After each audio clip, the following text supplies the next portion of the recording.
to imagine a character. The next movie that I'm talking about is The Gentleman from the British Tarantino, Guy Ritchie. The only difference between them is that Tarantino never cashed out in order to do some really awful, shitty blockbusters. But Guy Ritchie has now officially returned to his roots with The Gentleman, the latest outing that features on modern-day gentleman gangsters in London. The events of this film center around Matthew McConaughey as this American gangster who settled down in London after he dropped out of Oxford, and the events that ensue when somebody else tries to make a crack at his weed empire. Plot begins to thicken. And without getting too much into detail, because this movie is a sprawling web to say the least, it's pretty much everything that you would expect from a Guy Ritchie gangster fare. It's basically taking the movies that he did in the early 2000s with Lock, Stock, and Two Smoking Barrels and Snatch, and then basically putting it in 2020. The cast is all great. I don't think there's a single bad performance in this entire movie. The other supporting cast members consisting of Charlie Hunnam, Jeremy Strong, Henry Golding, Colin Farrell, Michelle Dockery, and a scene-stealing Hugh Grant. Again, it's like there really isn't that much I can say on this. It's pretty much every single thing that makes British gangster pieces so appealing and so addictively fun to watch. The only thing that I can say I really had a problem with is, again, it's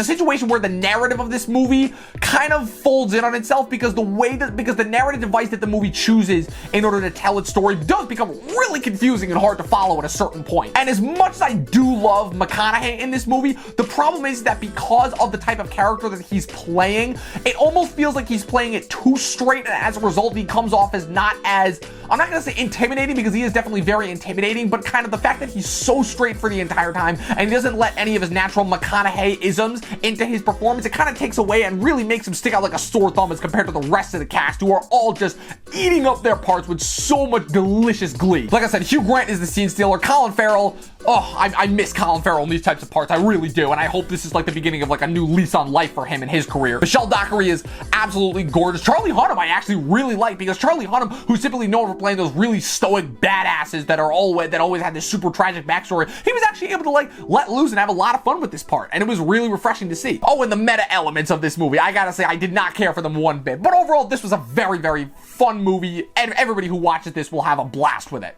So you killed someone? No, it was the gravity that killed him.